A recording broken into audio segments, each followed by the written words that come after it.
Hey everyone, it's Angus here. I just wanted to make a very quick video on how I place my orders in stake. So tonight I want to buy Tesla. It's coming up to its battery day, so I'll take a bit of a punt on whether it's going to go up or down. You can see my buying power here is $326.99. So what I want to do is I'm going to click on the magnifying glass down the bottom right. So I'll click on that. I'll do a search for Tesla, which I've already got here. I've typed in Tesla up there. I'm going to click on Tesla. I can see the current price is $423.43. And so what I want to do is I want to click buy. And I'm going to change my order type to a stop, basically a stop buy.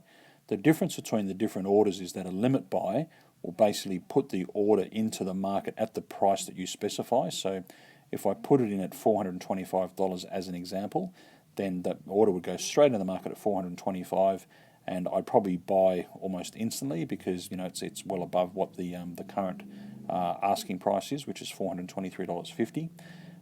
If I wanted to say let's let the stock go down to say 420, then I can put a limit buy in at 420, and then it'll only buy if it hits that $420 price. If it goes above that, then my order will never sort of trigger.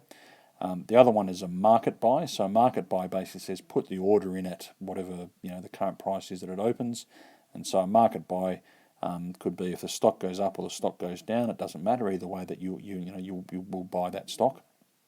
A stop buy is my preferred mechanism. The reason why I like a stop buy is I can basically say that Tesla's current ask, it's a bit hard to see, but in that grey writing below the price, but it's $423.50, and I'm going to say I only want to buy Tesla if it gets up to $425. So if it goes to $425, then I'm happy to buy it. Because I want to make sure the market is moving in my direction. If it goes down, if it doesn't get to 425 because there's not enough volume, there's not enough momentum, people aren't that interested in the stock, then I want to stay out of it. I only want to spend my money when the trade is going in my favour, in my direction.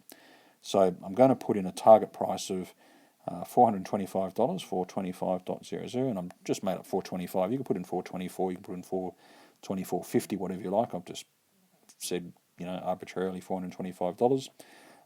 It says how much do you want to buy of it, and so you can see up the very top left my buying power is $326.99, so $326.99, and it's saying down here the estimated number of shares is going to be 0.7694. So I'm going to click buy, and so you can see that's a bit of a summary of what you're going to be doing. So I'm going to buy, I'm buying Tesla using a stop type of order. I'm going to buy $326.99. If they hit 425, at 425 it's then going to put a market order into the system. So I'm going to buy them at either 425 or $425.10 or 426, whatever my market order gets filled at. And so I click buy. You can see it's sending it through to stake. It's a nice little graphic. I kind of like that execution graphic. And then it just says, your order's been placed and it'll remain active until it's executed. So I'm going to click done. And the last thing I'll do, just kind of for the fun of it, I guess, is I'll go back to my main screen, and I can see under pending orders I've got 5 orders. I click on that 5 orders, and I can see that there's a Tesla buy sitting up there, ready to go. And I can click on pending, I can cancel the order, I can do a whole bunch of stuff, but I'm happy to let that order sit. You can see below, again, just for interest, I've got some sells, so I currently hold SPAC, NEO, Lee, and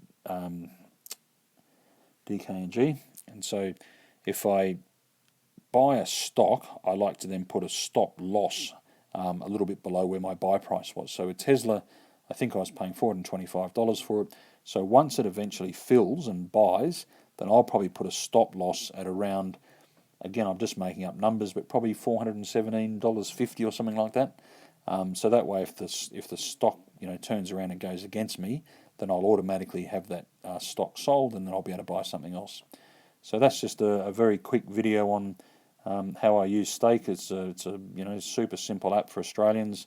There's no brokerage, which is what I really like. You can buy fractions of a share. So I've bought 0.7 of a Tesla stock as opposed to having to commit to the full $400 or whatever it happens to be at the moment. It's a very, very simple interface. I like it. It'd be good if they had bracket orders where you could place the stop order at the same time as you place your buy order, but hopefully that might come down the track one day. It's probably the simplest trading app that I've ever seen. You know, my nephew and niece use it, and they're both 10 and 11. So it's something that you can certainly easily use. Stake makes so there's no brokerage, but Stake will make their money on the foreign exchange